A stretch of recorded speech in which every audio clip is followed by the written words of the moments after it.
প্রশাসন পাশে আছে, কিন্তু ভয় তো কাটছে না। আর ভয় কাটছে না বলেই সুন্দরবনে বাঁধ ধসে যাওয়া মেরামতি করার জন্য প্রশাসনের সঙ্গে হাতে হাত লাগিয়ে কাজ করছেন স্থানীয়রাও। ভূষাবার ঘটনা, আমার সঙ্গে অনুপ রয়েছেন প্রতিনিধি। অনুপ, কি অবস্থা? যদি প্রশাসন এবং স্থানীয়রা একসঙ্গে হাতে হাত লাগিয়ে কাজ করেন তাহলে কি এই এই আতঙ্ক থেকে বেরিয়ে আসা সম্ভব হবে? অন্তত সাময়িকভাবে ড্যামেজ কন্ট্রোল সম্ভব হবে?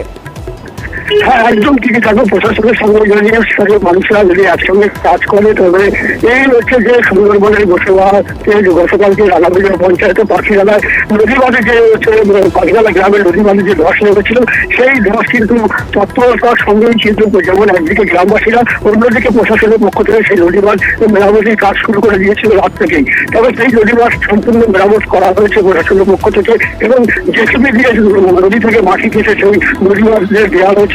আপাতত রক্ষা হয়েছে এই নদী বাঁধ। তবে প্রশ্ন থেকে যাচ্ছে যে গত কয়েকদিন আগে কিন্তু এই সময় কিন্তু নদী বাঁধ ভেঙে কিন্তু জলে ঢুকে গেছিল গ্রামে। সেখানে কিন্তু একদিকে যেমন কৃষি জমি নষ্ট হয়েছে, মাছের চাষের ক্ষতি হয়েছে। তবে গতকাল যে ঘটনা ঘটেছে, যদি নদী বাঁধ ভেঙে এলাকায় জলে ঢুকে যেত তবে যথেষ্ট ক্ষয়ক্ষতি হতো কৃষি জমি থেকে শুরু করে মাছের চাষে। তবে যথেষ্ট আতঙ্ক রয়েছে এবং এলাকার চাঞ্চল্য ছড়িয়েছিল। তবে প্রশাসন পাশে থাকায় তারা কিন্তু যথেষ্ট আশ্বাস করেছেন এবং যথেষ্ট টেনশনের আরো জায়গা রয়েছে টেনশনের।